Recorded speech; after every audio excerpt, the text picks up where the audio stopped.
This is Scott Beck with the Becker Private Equity and Business Podcast.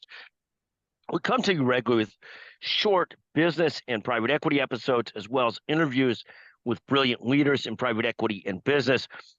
We try and make sure people learn a little bit of something, they're entertained. We're joined today by one of our most listened to guests, Rick Kess. Rick is with the behemoth private equity consulting accounting firm, RSM, the very much the leader in the middle market of private equity. Rick talks to us about trends he's watching in this space. Rick, let me tee it up and ask you, what's top of mind currently? What are you watching closely currently? I think, like most people, we're excited to see what happens at the next Fed meeting. Hoping, obviously, for a cut. I think most people expect one, and so I think that's obviously top of mind. The secondary thing that I think we continue to kind of watch and monitor is just really interest in our services related to sell side diligence. Obviously, that being a leading indicator of kind of deal flow activity.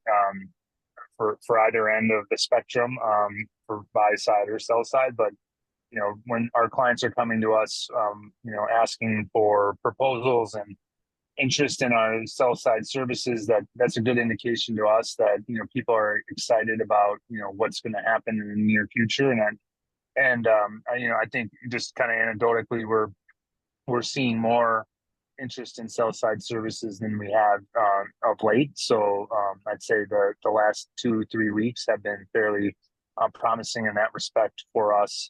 So we continue to remain relatively bullish on the last half of or last quarter almost of 2024, and really anticipate 2025 hopefully starting off strong in terms of deal flow activity, just kind of given the anticipated interest rate cuts and the dry powder that's been on the side and the pent up, deal activity that's, really kind of needs to churn just naturally given the hold periods for some of the private equity firms that we're working with.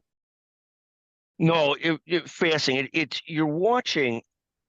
I've not seen so many deal announcements. It feels like in years from the biggest of the private equity funds. It seems like Blackstone's doing a deal every day that's a multi-billion-dollar deal.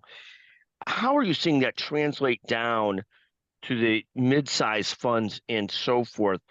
Will we start to see? I mean, it sounds like you're starting to see that deal activity pick up. It seems like some of the largest funds, KKR, Blackstone, and Powell, are on really a tier to do deals. Are you starting to see that at the middle level too?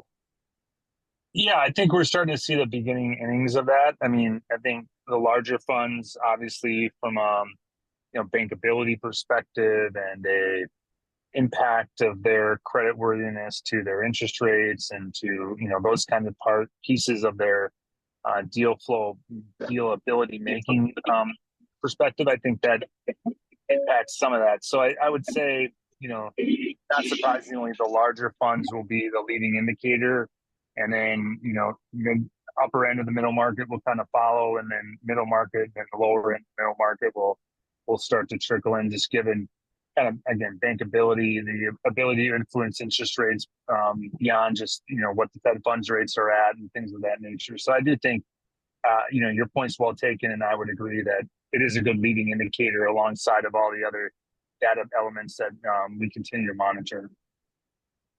No, it's fascinating to see because I don't think I've seen. I mean, Blackstone reported they did more deals in the second quarter than they've done in a few years.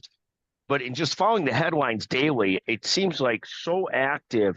And of course, these have built-in engines. They have to do deals at some point and anxious to do them because, essentially investors that don't invest, bankers that don't bank have to find a new job at some point. So there's tremendous pressure internally to at some point start to do deals.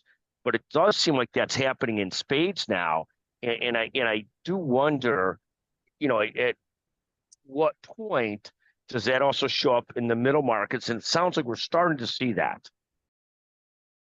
Yeah. No, I think we're starting to see the trickle down impact. And I think, again, that sell side deal activity, that really is a good leading indicator for us. I think, like you mentioned, the larger funds and what their deal making activity does, because I think, obviously if you're, a middle market company kind of in the same sector as one of these entities that are getting bought and sold by the larger funds, you're looking at those as, comparables, and you're trying to discount, okay, well, size premiums and things like that, and say, well, if they can trade at this multiple, what can I do? And, maybe I can get, kind of some bearing of where the reality is from a fair market value perspective, just kind of on some of those comparable transactions that occur. So I do think because of those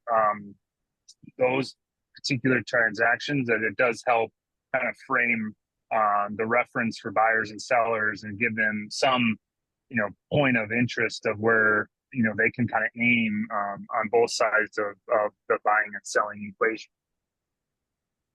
And let me ask you another question. People talk about this generational effort that's going on. There's a generation that founded family-owned businesses that have been looking for liquidity the last few years, but multiples have been so down. Is there some of that starting to happen? Those family-owned businesses that were started, we were having a discussion yesterday with two of my closest colleagues, Stan Slovan and Rick Levin, talking about does the younger generation still go into family-owned businesses? And unless you're the Chicago Bears, does everything end up transacted?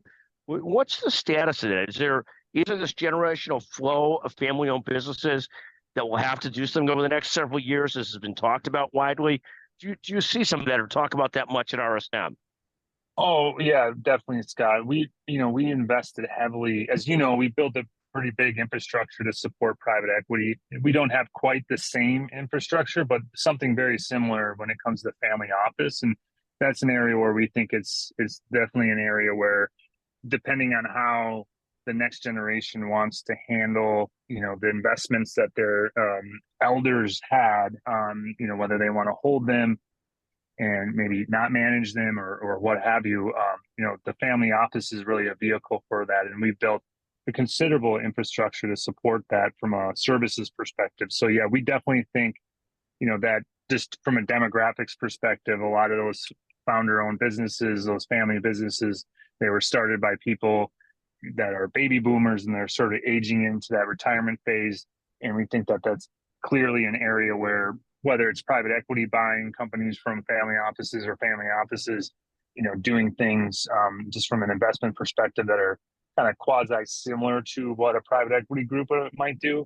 We definitely think that's an area where there's a lot of activity and volume of work for firms like RSM to support, and obviously, businesses to consider how they would interact with a family office versus a private equity group, and how they would look to market themselves in that kind of ecosystem as well.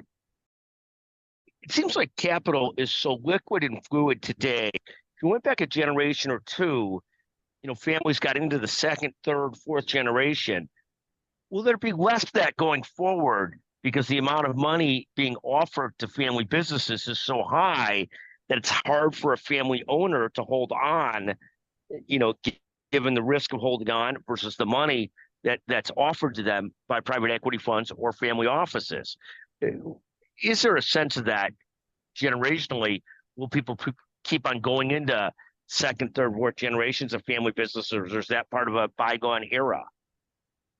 Yeah, it's a great question. I think it's, obviously all these things tend to be a little, case specific, so to speak. And it's hard to, paint a broad brush, but, I do think there is some sense that,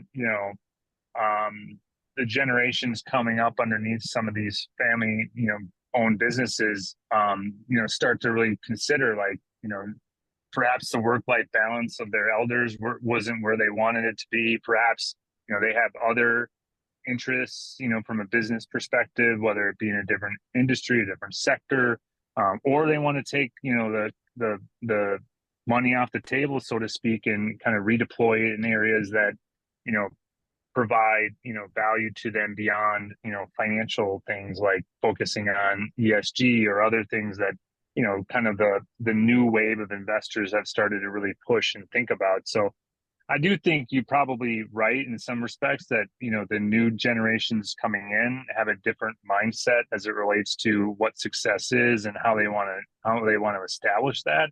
and how they want to get there.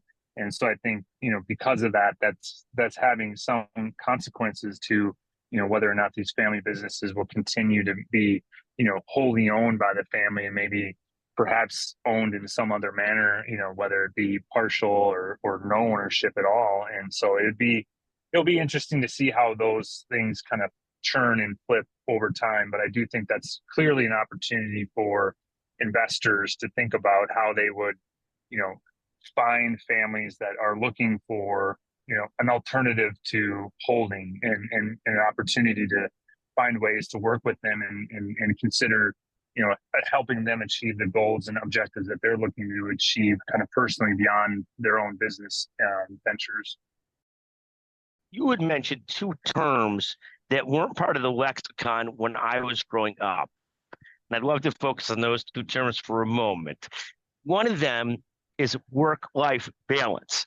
And it seems like there is still a huge continuum out there of people that are very focused on building business, very focused on their careers, very driven to do so, and those that aren't pursuing more of that work-life balance, as you say. You would also mention the term ESG. And ESG, of course, was a term that in my generation was not talked about.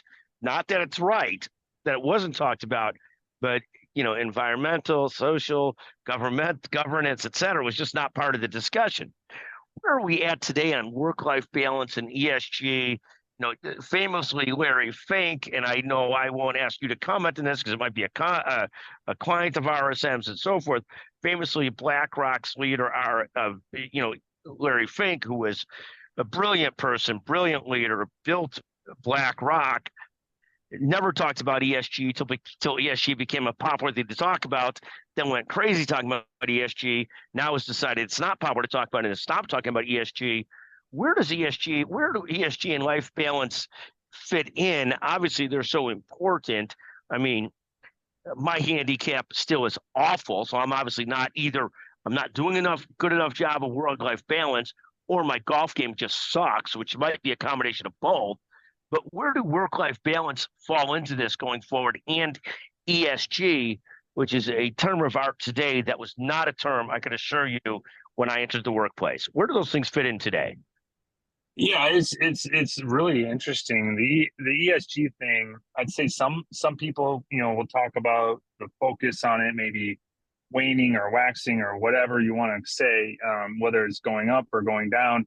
I think part of it is kind of being woven into the fabric of society of just, we need to think about, how our businesses impact the environment and whether it's good or bad, or maybe we can figure out how to, change, our carbon footprint, however we can do those things. I think that, there is a lot of, still continues to be focus on that, whether investors are willing to pay premiums or, require a discount for companies that maybe don't have a big focus on ESG or do have a big focus on ESG.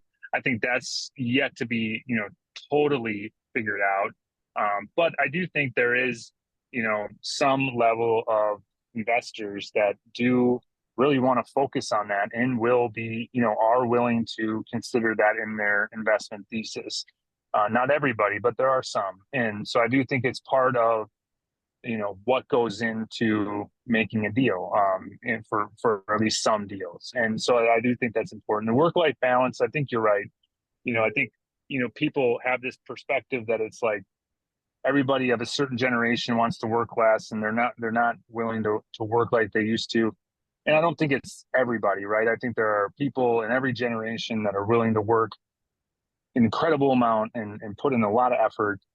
But I do think that there are people in generations coming up that are saying, do we really need to, do what our predecessors did just because that's what they did? Is there ways to consider how this could be different? And I do think that that's continues to be a focus at most professional services firms. It's part of the dialogue, from an HR perspective. It's part of a dialogue from a leadership perspective. And I think it is something that we're very in tune to as leaders within RSM to understand that, not everybody wants to work 90 hours a week anymore.